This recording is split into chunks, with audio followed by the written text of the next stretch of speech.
Ela é artista plástica e perita criminal. Eu vou começar com Berna Reale. Venha para cá.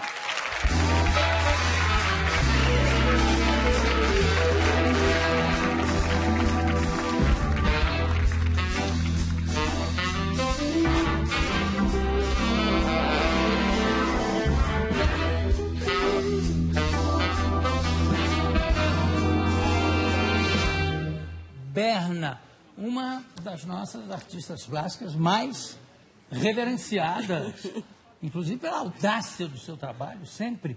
E eu acho fantástica essa junção do seu trabalho como legista ou perita criminal. Como é que Não, se chama? Perita criminal.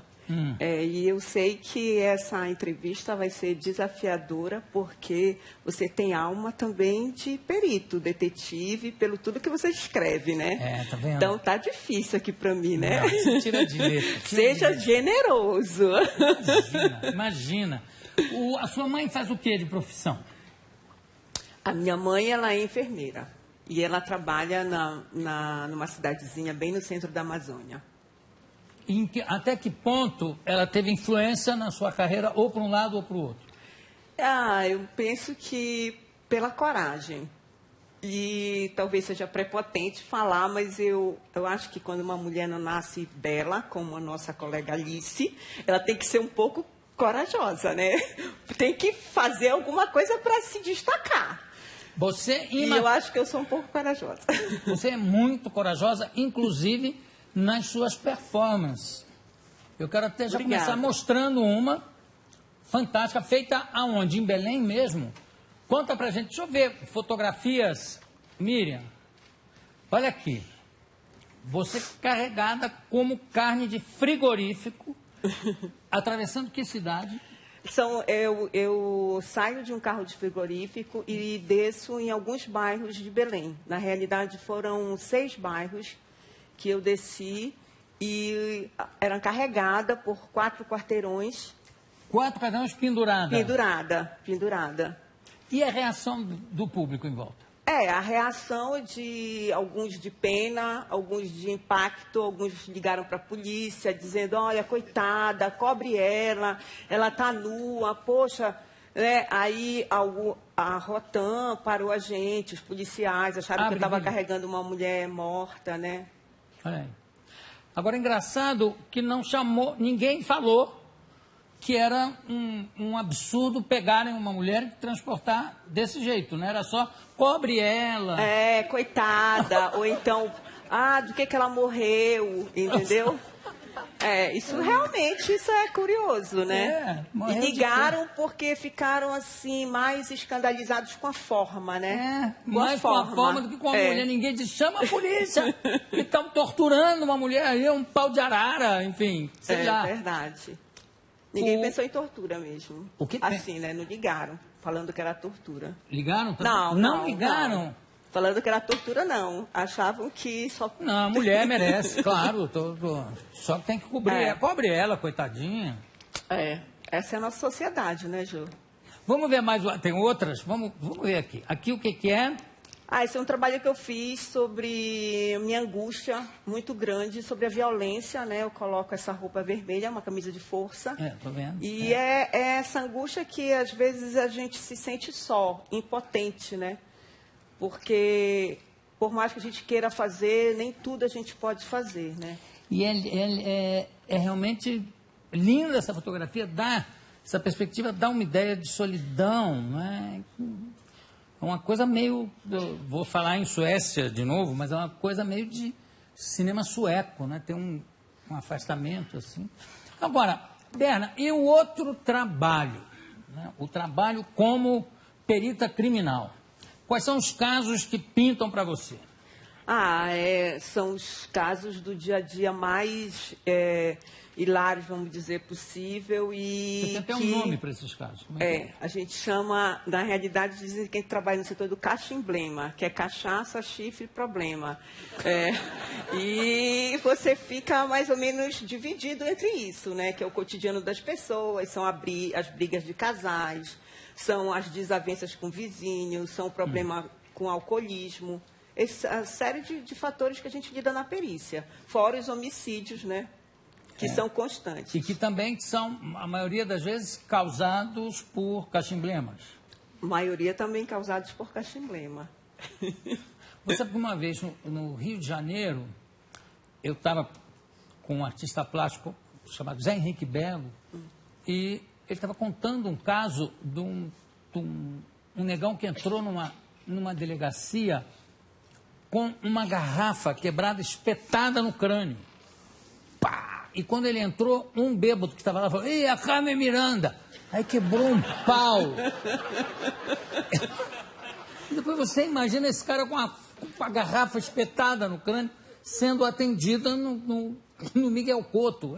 É uma gargalhada em cima da outra. Você consegue ter esse afastamento em relação ao teu trabalho, quando você vê uma coisa absurda, mas com senso de humor? Porque na realidade, né, Jô, a gente é muito cobrado. Quando você chega numa cena do crime, a polícia já chegou. Porque, não sei se as pessoas sabem, mas o perito criminal, ele só chega à ordem do delegado. Ele não pode, simplesmente, a comunidade não liga nunca para um perito. Quem aciona a perícia é o delegado. Então, a polícia já tomou conta da cena do crime. Você já chega, tipo, essas coisas mesmo de cinematográficas. CSI, E, na realidade, você está ali e a sua função, como é uma função investigativa, está muito concentrado, né? Muita gente me pergunta se eu me choco. Mas eu me choco muito mais, por exemplo, lendo uma carta de um suicida, que eu entro na situação pré-crime, né? Pré-suicídio, do que num corpo em um homicida. Que já foi, né? Que já foi, Jô. Pensa, quando você lê... Eu li uma carta de uma menina de 16 anos que se suicidou, e ela escreve para o pai, aquilo me emocionou, que eu tive que passar um tempo para fazer esse laudo.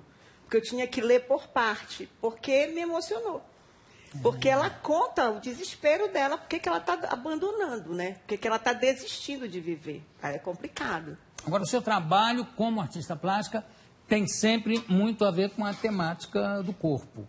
Isso é uma profissão influenciando na outra, se bem que nem sei se posso chamar profissão o trabalho como artista plástico, que é sempre um trabalho muito existencial. Mas, enfim...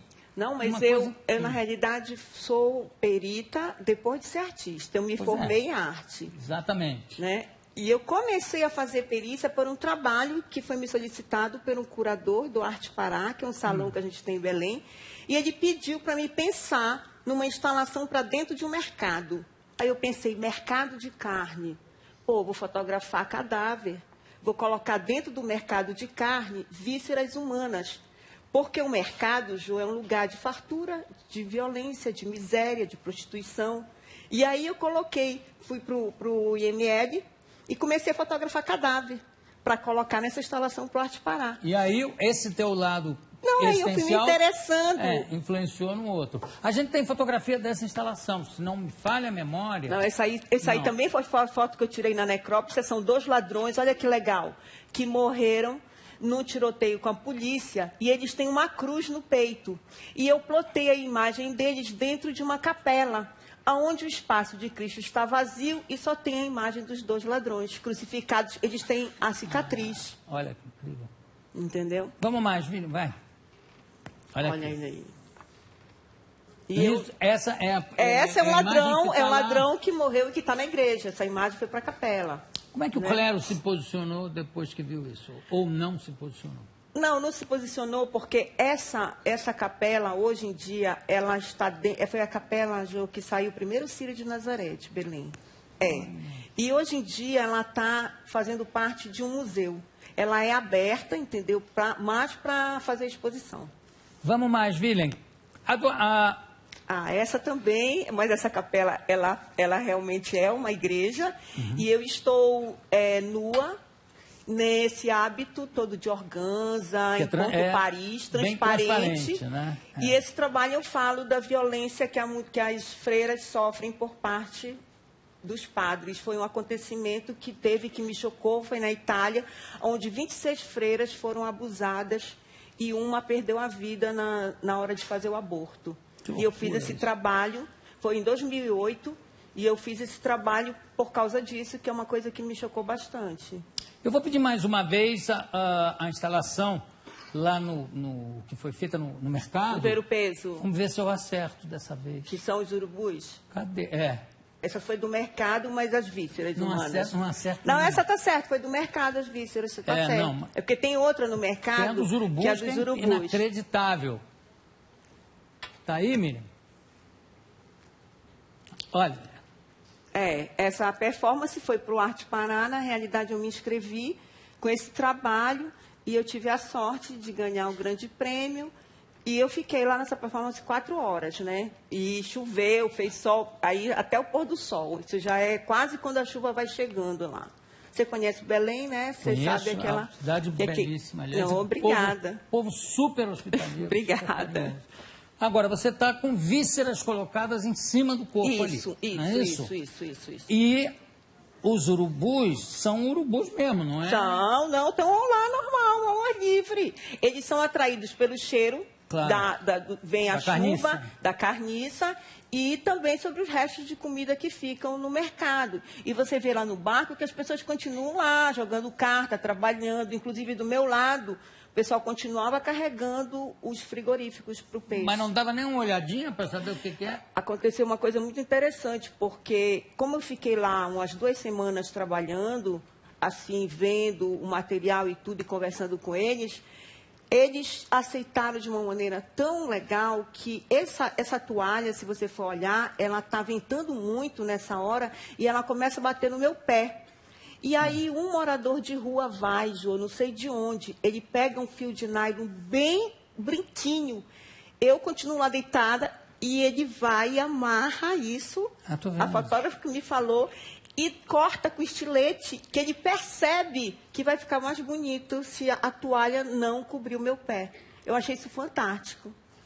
Maravilha. Agora, pessoal que passava sem saber da performance? Muita gente passava no ônibus, né? Ficava assustado, tirava fotografia, porque hoje todo mundo tem celular, né, Ju? Aí tirava foto para postar, eu acho, né? Claro. Mas foi um trabalho que chamou bastante atenção. Tem um clima surrealista nesse trabalho, né? Muita gente que pensa que é montagem. Pois é. Porque é uma coisa assim, Salvador Dalí, de repente, né? Todo mundo pensa que é montagem. Você não teve medo de bicarem o seu olho? Tive. Jô, porque o urubu adora um olho, né? Jô, acho que tu realmente tem uma alma de investigador. Porque eu só pensei no olho. Todo mundo pergunta, você não tem medo de ser picada, de pegar? Eu digo, gente, eu só tinha medo dos meus olhos. Porque eu tinha medo, porque não sei porquê, é uma coisa que eu achava que atraía.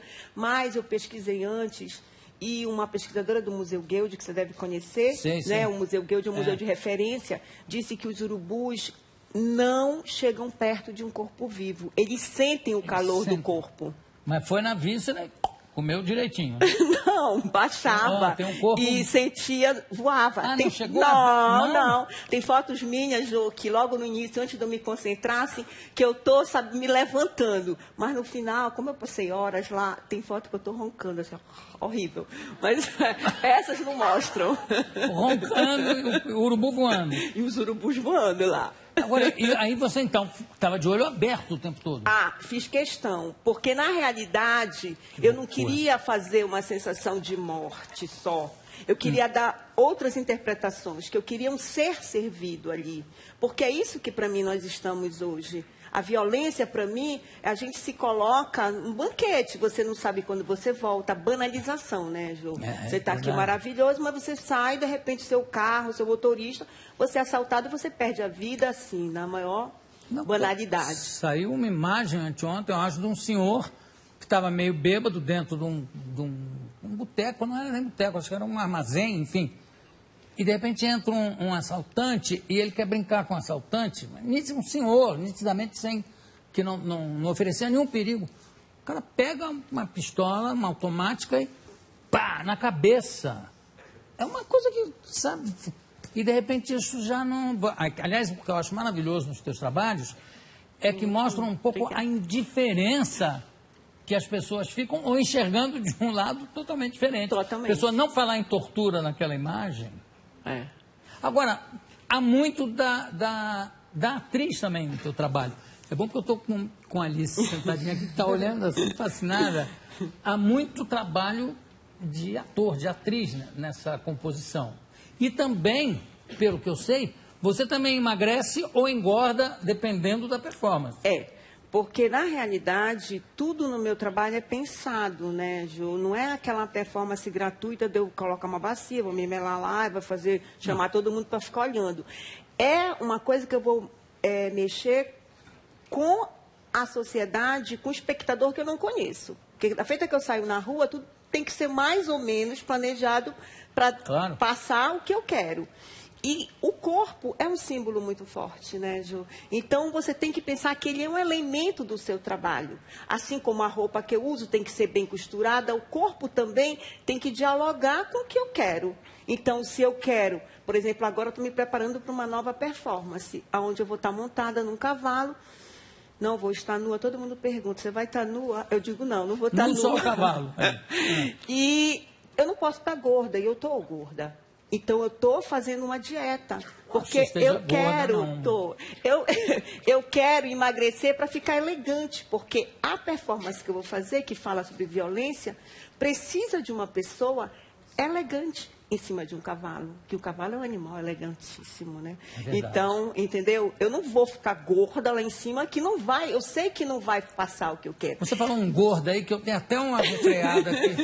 Não, mas você monta, Jô? Não monto, então não tem problema. Mas às vezes, para ser montado, você precisa emagrecer também. Mas você sabia que para fazer a performance que você faz aqui, talvez se você fosse magro, não renderia. É capaz. Tem que ver isso. E você faz performance. Quantas você já não fez? Eu já ouvi seus programas antes, quando você fazia comédia, e eu faz ainda, né, Jô? Que a gente aqui está fazendo. Também. Olha, eu conversei aqui com a artista plástica e perita criminal, Berna Reale. Berna, você é um amor, é um talento incrível. Jô, muito obrigado pela sua presença. Daqui a pouco a gente volta. Seja um apoiador do canal fazendo uma doação através do Pix ou PayPal. Boa noite, obrigado e um beijo do gordo.